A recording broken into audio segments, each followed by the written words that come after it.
You are welcome back to the Cocoa Digest Morning Show. If you're just tuning in, this is the Cocoa Digest Morning Show, and we're about to have our online and newspaper review with two of my co-hosts in the persons of Miss Miriam Abnadidi and Mr. Clement Yaban Koi. Hello, my fine lady and gentlemen. Hello, Yaira. Good morning, good morning. Good morning, Yaira. How are you doing? I'm good. How was the holiday? It was okay, just that, we are preparing for the Homowa celebration. Yes. So, preparations here and there.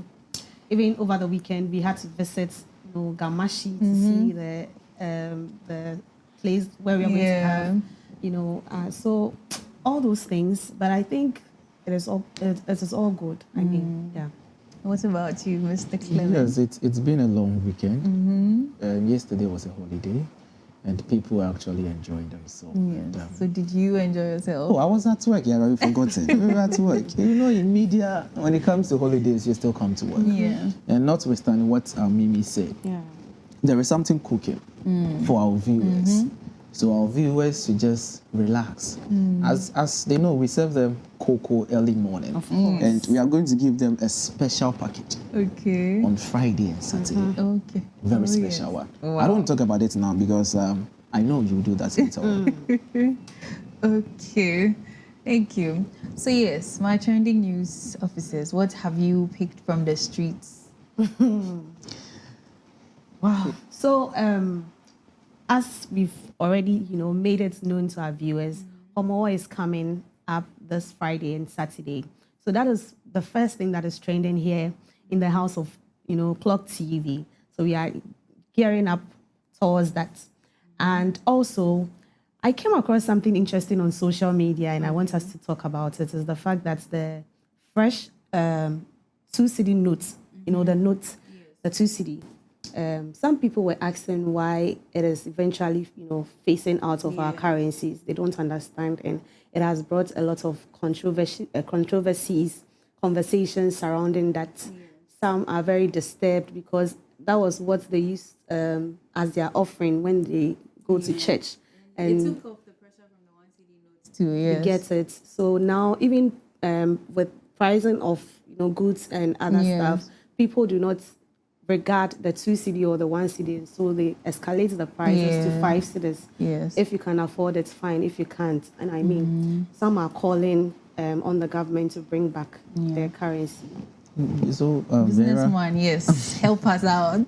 we are not going to the business aspect. Okay. Today, let's look at a different angle. As she said, see, people are also talking from the fact that it is assumed or alleged as orchestrated plan to just eliminate the face of Nkrumah from the system, because the 2-cedi notes, when the producer projected, you could see it has the face of Kwame Nkrumah. He was the only person on it. Yes. And you could see the idea was all about projecting he being the father, let's say the father of Ghana.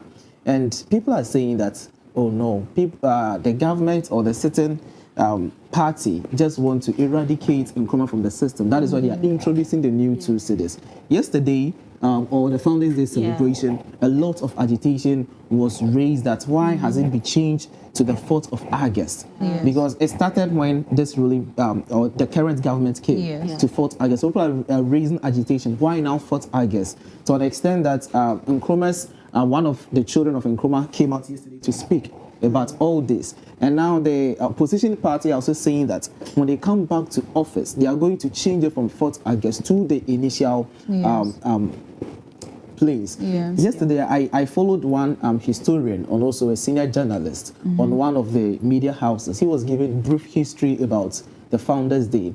He said something. He said, in the olden days, if we want to celebrate everybody who made contribution, as well as Ghana is concerned, there are a lot of people we would have recorded in the book. But we are looking at the significance in terms of the independence and the political landscape. That is why mostly we mention the name of Nkrumah. Yes.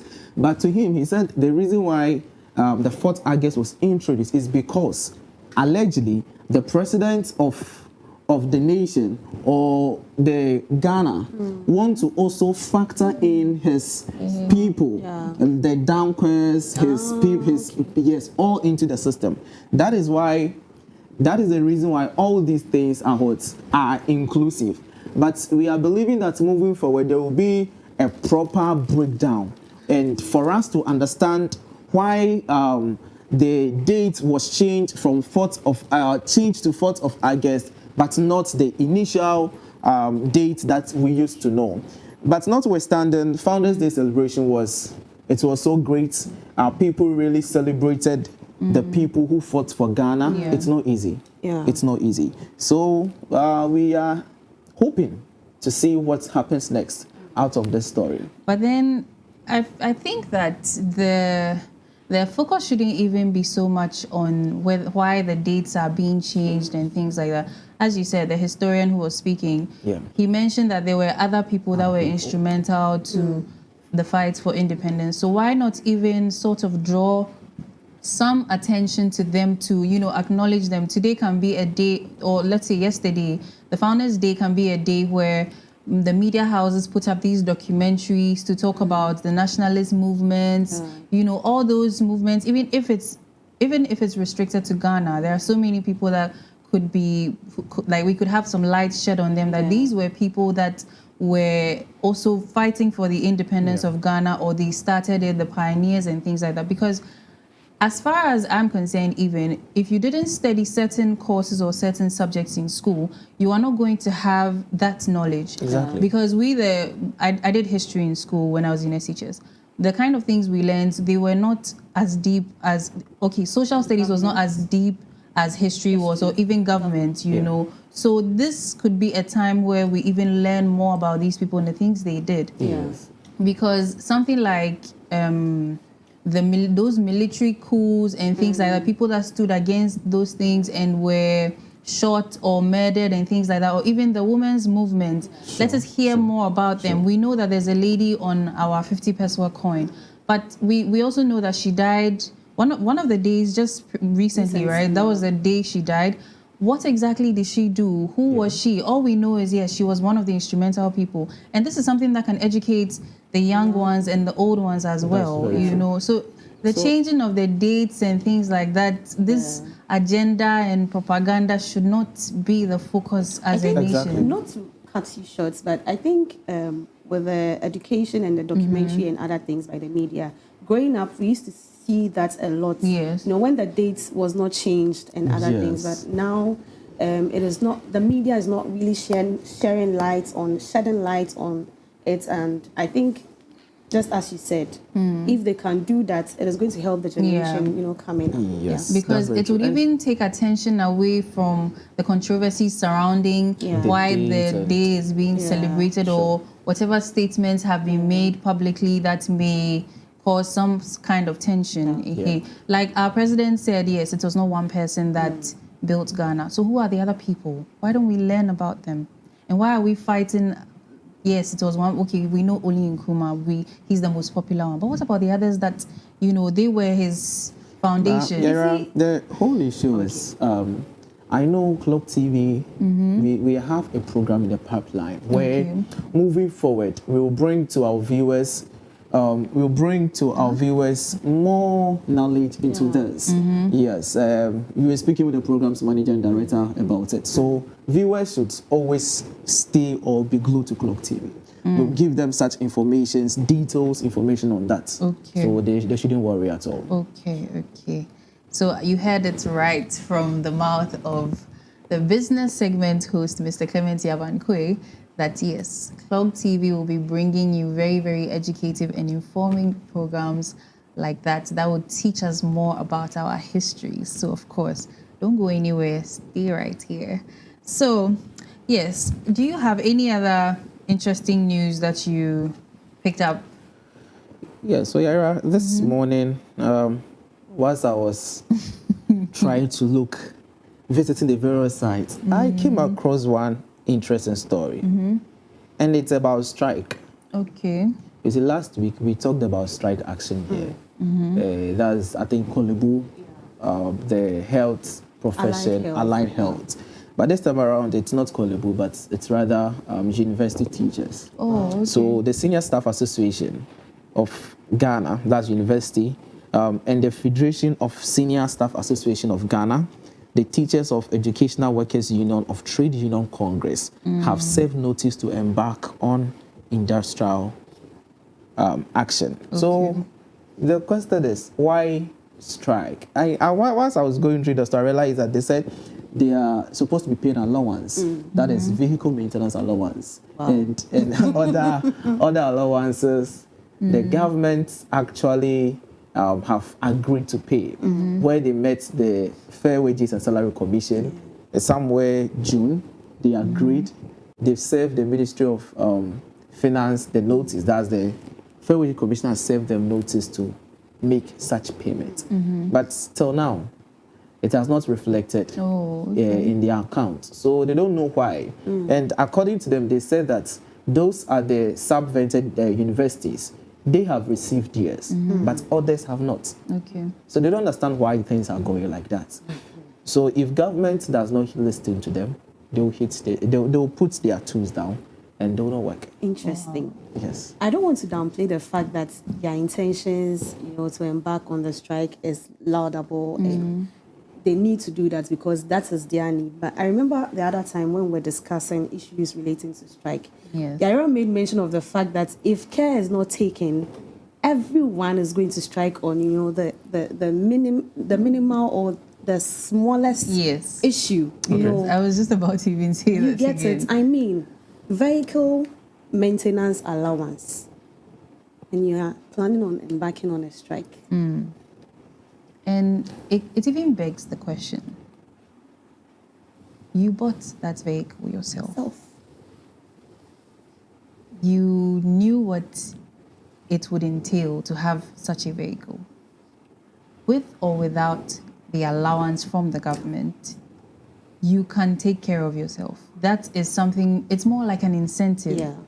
So if the incentive has not come, yes, we acknowledge that, yes, the government has, should I use promised or made provision for that, but it shouldn't be to the extent of a strike. Of course. Because this dress that our clothes here, we can purchase them with our own salaries, right? So if Clock TV gives us, the space for incentives, and maybe for one or two reasons, some financial reasons, they cannot, does that mean we will come here in tattered clothes? Of course not. You see, and we cannot take to the streets to.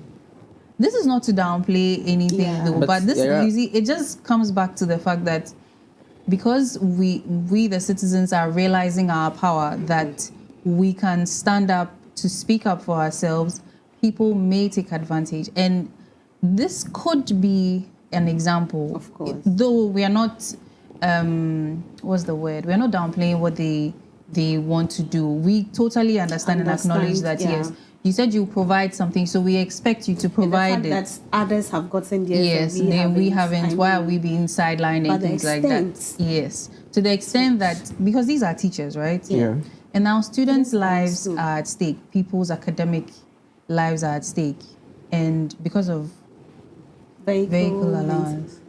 Yaira, I think you are saying it well. You guys are really saying it well. But is it the issue here is you've given it to party A. You've given it to party A. So why not party B? Yes, that is the basis. So if you will not do it, don't do it at all. Yes. It seems like there's some kind of bias in this matter we are talking of. As you said, I use my own money to buy my own car in order to help me do whatever I want to do perfectly.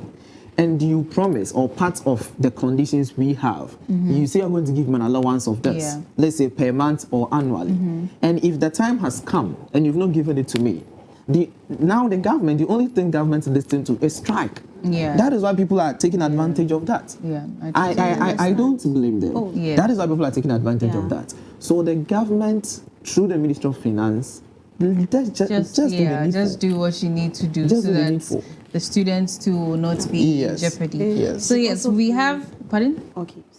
Okay. Sorry. So we have a comment, or we have a few comments, and this one says, Psalm 32 verse 8. We are going to church this morning. I will instruct you and teach you in the way you should go. I will guide you with my eye. And the house shall say, Amen. Amen. So my humble prayer for you guys is to acknowledge the direction of the Lord in your life. After doing all your research and preparations, know that the Lord is the lifter of men. Your audience shall be kings, queens, and influential people. God richly bless you all. Good morning.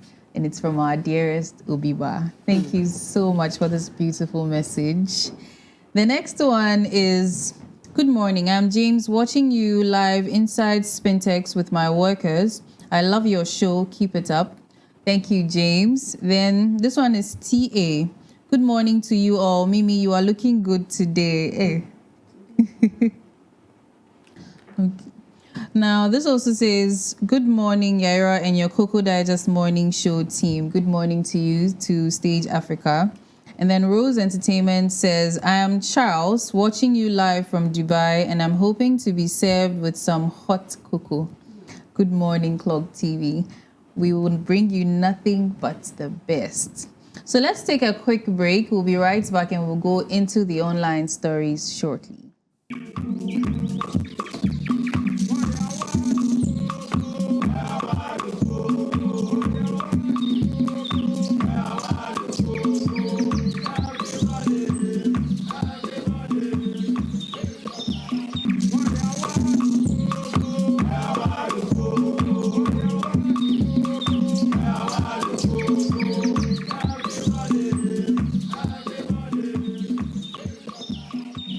You're welcome back to the Cocoa Digest Morning Show. If you're just tuning in, this is the Cocoa Digest Morning Show, and we're having our online and newspaper review. So let's get back into the conversation. So we were talking about the strike with the lecturers, and I think I was making a point here that it's part of what government agreed to them. Yes. Because I know other people enjoy the same allowances. The parliamentarians enjoy it. Other government officials enjoy it. So why not teachers? Why? You see, there is the perception that government is looking down on teachers. So because of that, that angle needs to be looked at very well. So I agree to the fact that yes, they should be considerate, but government needs to do the needful. Yes. That is all what you're agitating for. Because vehicle maintenance alone, when you go to a shop, the mechanic, you spend almost 2,000, you spend almost 3,000, you spend almost 5,000 on it. So if the person is using his monthly salary to also work on his vehicle in terms of maintenance, how much is left to cater for the house? Yeah. I mean, it is true, you know, the government has agreed to pay these allowances. So they are supposed to also, you know, fulfill their end of the bargain, because when they were being appointed, these things were all part of their, you know, their letter and the things they are entitled to. But then also we are just begging that it shouldn't get to that level where at the end of the day, because of allowances, students are not going to be able to get the education they need. So we are imploring the government, since the teachers are threatening to go on strike and we care about the welfare of our education system and our students, please let the government do the needful so that our lecturers do not have to go to such an extreme level just to be heard. So, is that all for the trending? The last thing I just want to say before we get into online is the last Thursday we were at the Ghana Report Summit. Yes, okay. And I followed the summit throughout, but I picked one thing from IGP. Yeah. And he said that this is my country, the only one I have. Yes. This is your country, the only one you have. And this is our country, the only one we have. Yeah. So this one alone, we want to tell viewers that the only country we have is Ghana. In love with just few months to election, please, we are begging. What time is not to a bar, just move straight to your house. It's all about misinformation and disinformation. If you are saying something which is not true, you don't have the basis, don't even say it at all. Yes, that is the only thing I just want to say. And to add to that, whenever you see a piece of information, please make sure to check the facts. Go and check the websites of whoever it is about, check the major news outlets for more information before you share such information as well, so that you are not culpable for any misinformation or disinformation. And please, as we are in the election year, there will be a lot of propaganda and disinformation. So please make sure to keep your eyes open and be discerning in the information you get and view online, especially on our social media platforms. But of course, you can trust Clock TV to bring you correct and credible information. So yes, online news, we have the first story says, Gold Coast clients vow to take to the streets if government fails to keep their commitment. Another strike. The aggrieved Gold Coast customers group has threatened to organize nationwide demonstrations if the Finance Minister, Dr. Mohamed Amin Adam, does not keep his promise to address their concerns. The group had planned to protest on August 5, but postponed it after meeting with the minister, who assured them that their frozen funds would be released in August. If the minister fails to meet this deadline, the group warns that they will take to the streets in protest. Sarah, Businessman, this is your jurisdiction. So there's a demonstration. Last year, they organized a protest such as this at the Ministry of Finance. Yeah. I was there with one of our crew, cameraman, to cover one of the stories. And interacting with one or two customers, the woman started crying. Oh.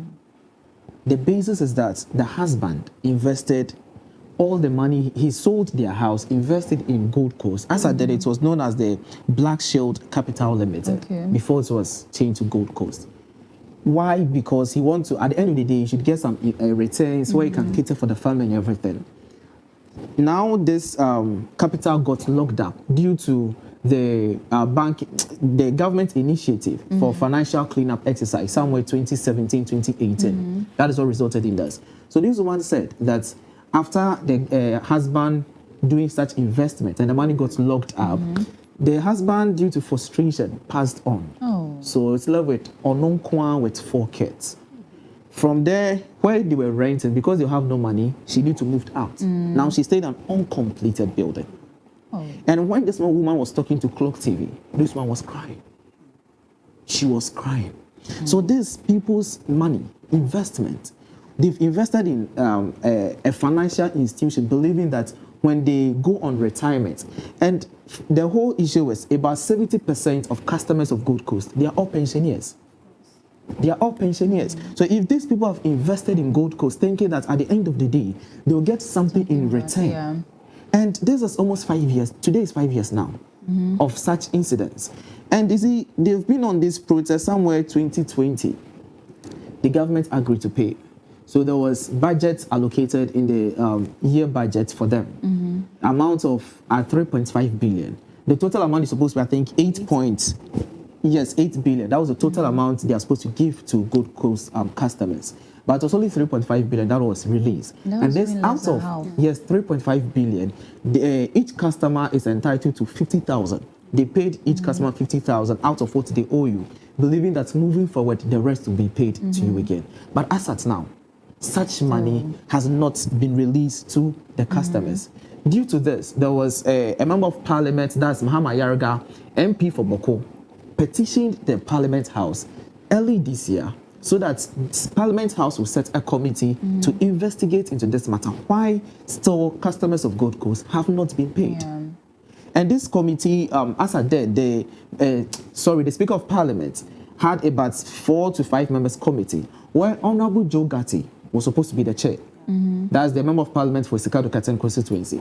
So what's the reason? The reason they should look into this matter, why these people money are not paid, and they should bring them to the house, the reports they need on this very issue. But I was asking myself that, why are they also on government, but not the Gold Coast, the management of the financial institution?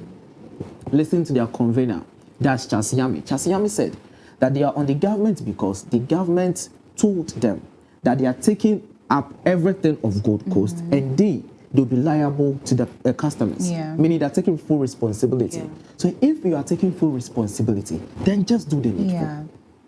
And the government is the cow. Just do the needful.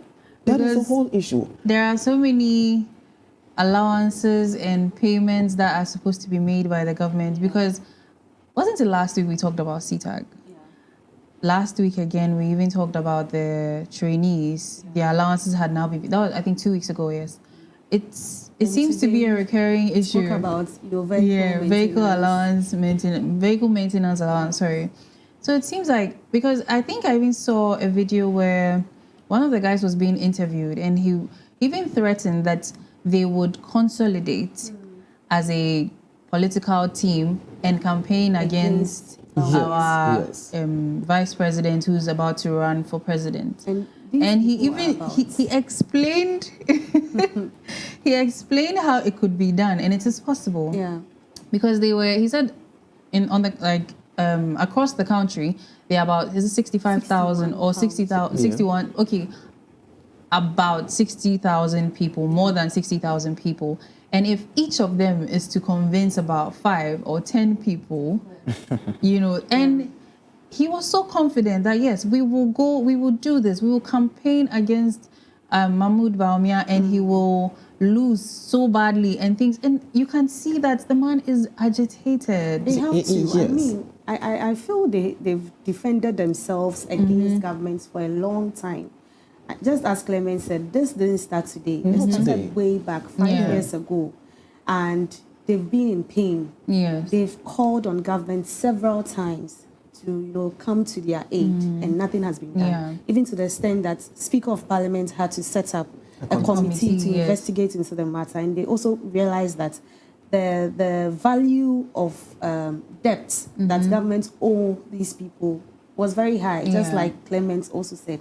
And I believe, just as you mentioned, that there are so many things that government needs to do, settlements and other things. And so this amount of money, I don't really know how government intends to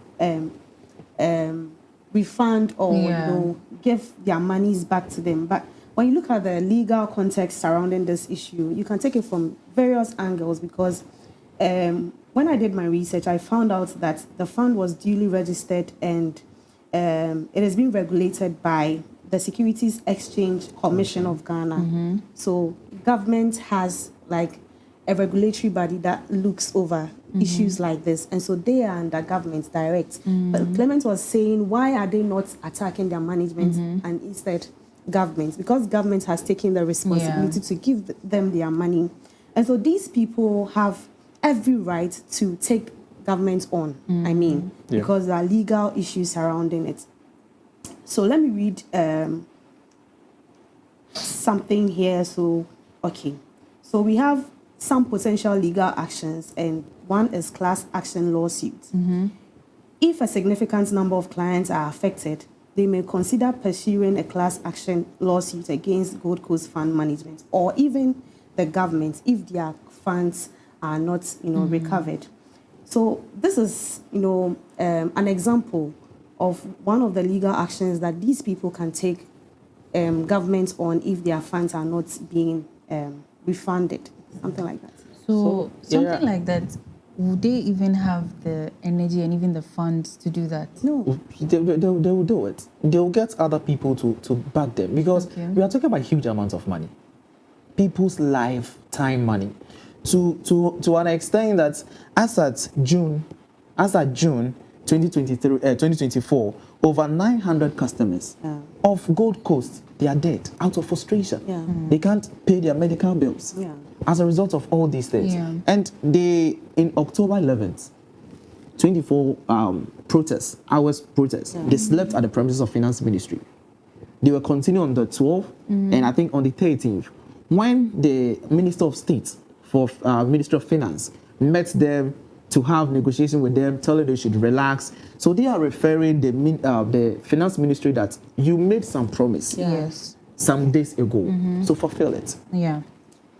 And that is what the investigation is all about, because the Speaker of Parliament does not even understand why you've made mention of the fact that you presented it in your budget. You are going to allocate this amount of money to these people. Why haven't you given it to them? Yeah. You see. Or could it be that the monies have gone into something else? Exactly. So just come out to tell them. Well, we hope to find out more about it and then help to relieve our older generation of their stress and sorrow in these trying times. So yes, the next story says, lack of space hinders the progress of KATH project, BOAKYE. So Sami BOAKYE, the chairman of the Komfo-Anokye project, has identified a critical challenge hindering the project's progress, which is insufficient space to relocate patients, which is necessary for comprehensive renovations. Despite significant progress, with some blocks 60% complete and expected to be finished by August end, the ongoing hospital operations and lack of alternative space to transfer patients are major obstacles. This limitation prevents the project team from executing their planned holistic approach to upgrading the hospital's infrastructure, initiated by the Asantehene Osei Tutu II, to enhance the Komfo-Anokye Teaching Hospital's facilities. They wanted to enhance the hospital facility. They didn't make feasible plans on how to, can I talk? You can talk. Of course. Where to, take the patients and other people to before embarking on that construction or renovation. Definitely there are going to be patients in the hospital. Some have been hospitalized for months, weeks and other things. Didn't they take into consideration all these things before starting with the plans? Mimi, that was the first thing that came in mind. Because if you want to embark on a project, let's say you're embarking on a project here at the studio, there is a chair here, there is another chair here. Yeah. So the first thing is, where will I put this chair when I want to do something here? Of course. So if you didn't take that into consideration, and now you are complaining that due to lack of facilities to put patients, so the project is now slowing down, people would turn out to say that, as Mimi said, why didn't really take into consideration all these things? But notwithstanding, probably they did, but maybe what they... Every day patients come to, so... And the whole, I follow this story, and the CEO, I think CEO also of the Komfo-Anokye Teaching Hospital told one of the block, that's block A, that there will be construction at their block, so they should make sure all the patients there, they should take them to a different place so they can do the work as they are supposed to do. As you said, maybe they're not getting place for them. That is why such projects are still not completed. And all these projects started somewhere November when Asantehene launched a fundraiser to support or to renovate Komfo-Anokye Teaching Hospital for it to become one of the ultra-modern hospitals in Ghana. Because since its operation somewhere 55 years ago, it has not been renovated. So he wants to do this also in celebration of his 25th anniversary, where other people came out. For example, Just More Construction was out there that he's going to support fully and even take full cost of the Block A. Okay. Block A, you want to take the full cost. But when you read on the news line too, the one in charge also said that over some months now, contributions are not coming. And I was like, the contributions have stopped coming? That's or the thing the money, about zeal. Yes, so I was like, the money that people has contributed, as I say, contribution MBABU. But as at to the online, they said they've used about 4 million United States dollar, and the project or the target was 10 million USD. So he was telling or appealing to the various entities, various organizations that they should keep the contributions coming so they can complete the projects. When it happens like that, people will know that, oh, okay, the money I contributed, this is what it has been used for. And they'll be so glad and be so happy to do that. So I want to appeal with the people in charge of the project that please, Asantehene did that so that the people or the whole Ghana would know that the Asante Kingdom still reign and they still want to do something so unique for the people of Ghana, for other people to also emulate and do the same thing in their various places. Okay. So I think we should. Well, I also hope that maybe the construction people can put up a small makeshift Yeah. room or so Offsite. that the people can be there. It will be conducive for the patients, and then they can finish up Or quickly. better still, they can start with one section, and then when they are done, like when they start with this section, they transfer the patients from there to a different section. When they are Yeah. done, bring them back, transfer from another place, that kind of Okay. thing. But doing everything all together. Yeah. So, like as Mimi said, they started in phases. They started in phases. When you read the news, I think they've done with one phase. They are going to a different phase. But I Okay. think the block A is where they have the issue. Okay. Yes, the block A is where they have the issue. So we hope to hear more about it and whatever solutions they will find for this problem. So the last story here says Jamestown fishermen, record a huge catch.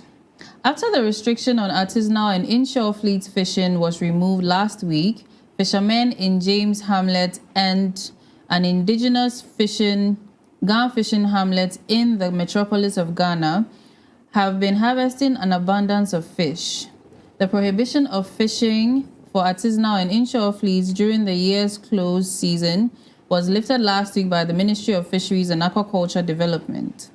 The ministry and the Fisheries Commission implemented the fishing close season, which forbade fishermen from fishing in Ghanaian waters for a month as a way to restore the nation's fishery stock, which statistics indicate has been declining, and fishermen can also now take use of the time to repair their gear and get ready for their trips. The fishermen from Jamestown gave credit to the weather in an interview for their record-breaking haul, and they claim that this year's catch was far better than those from previous years and that the cold weather played a role. As the saying goes, obedience is better than sacrifice. So you see the results of complying with sustainable regulations. Yes. I mean, if they had not adhered to this and they wanted to constantly go on the sea to fish and other things, I don't think they would have gotten this. So this is like a good news, and it underscores the importance of these fishing sustainability practices. And I think other fishing communities can also learn from that. Anytime they ask you not to go, for fishing for a month or when the ban is being released, they should know that it is for their own good. Yes. The economic impact is huge. It's going to boost business and other things. They are the ones going to benefit. Yeah. So, yeah. And this brings me to even the taboo thing that we used to learn about when we were younger. So you don't go and fish on Tuesdays, or you don't go to farm on Thursdays or something like that. So we used to have just one day in the week where you let the sea rest or let the fish rest. But now, even you need to rest. That's true. But now it's a whole month. And I'm sure the fishes in the sea were able to spawn and grow very well for you to come and catch. Give birth. Yes. But then also the poverty rates. So everybody's looking for their daily bread. So this, even though this whole month thing has brought bumper harvest, in that month that they were in fishing, how many people were able to provide for themselves? How many people had other businesses or other endeavors they could embark on to get some income? That is something we should think about. So that's something we should consider when people are not very obedient, where you find them sneaking to try and go and fish, because they need to make money. That's also something, because as much as this has worked out, we need to look at the other side of it. That I understand. It could be... There is an issue in the Bible when Joseph, when today we are in church. Oh yes, when there was an upcoming famine and he knew about it, and they needed to, gather a lot of foodstuffs so that when the famine is due, they will be able to leave. I mean, this is not the first time this ban has been declared, right? Yes. So I don't think anyone needs to be told what to do when you are not going, on fishing. I mean, you should get something doing. You should save. You should do something that when that season comes, you'll be able to survive. Yeah. Because it is going to come. You get it. Yeah. But so, Ghanaians. The whole issue is, I think, one, it's all about the Homo Festival celebration. And this is good news. because we know it's always all about hooting at hunger. So this is a sign of victory for the people of Ghana. Of course. Okay. Especially it was recorded at Jamestown. Yeah. And you made mention of the economic value of this fishing thing they are doing. That's why we said, Cocoa Digest Morning Show, on Friday and Saturday, we are going to bring our viewers all this information, the aspects that what they were doing for this break of 1 month. We will get to our viewers or our fishing men and women to know what they were doing during that time. As Mimi talked about, there was a saying that go to the ant, that laggard, right? Continue his ways and what? And be wise. Yeah, so I believe that our fishermen and our fisherwomen, as a matter of fact, they are doing very well. And we should continue to applaud them for the good work they are doing. And this, as I said earlier, is a sign of victory for the people of Ghana. I can see the excitement all over your face because I mean, on Friday, how many fishes are you going to eat? Oh, since there is abundance of fish, I'll just go with my people of kinky. Jamestown, Exactly. this I'll one just go is with my coming kinky. to consume all your fish. All right, this brings us to the end of the online and newspaper review. And we have one comment to use to sign out. And it says, "Good morning, Clock TV. This is Owusu Nanakwa Materia. I'm watching live from Abukobi Teman. My question has to do with why is the check and balance not working at our government sectors? Misappropriation of funds is a question, and due to these activities of misappropriation, it is really bringing economic hardship. We learned all these things in school, but it doesn't work. I think if we factor in checks and balances, it will strongly put things in place and misappropriation of funds will be appropriate." Thank you very much for your comment and your question. You know, Owusu Teria is an accounting student. Oh, okay. Yeah, so he's talking about check and balance. He's giving us exactly. I see. But I I think see. he's right, though. Yes, very right, very right. Because as he said, way back social studies in JHS, they said the executive arm of government need to check the this one. legislature and then the judiciary. But now, Who is checking who? that's it. Who watches over the watchman? This brings us to the end of the online and newspaper review. And right after this is the lifestyle segment. And Miriam and her guest will be teaching us about lung cancer and everything related, causes, effects, and how to manage. So don't go anywhere. We'll be right back.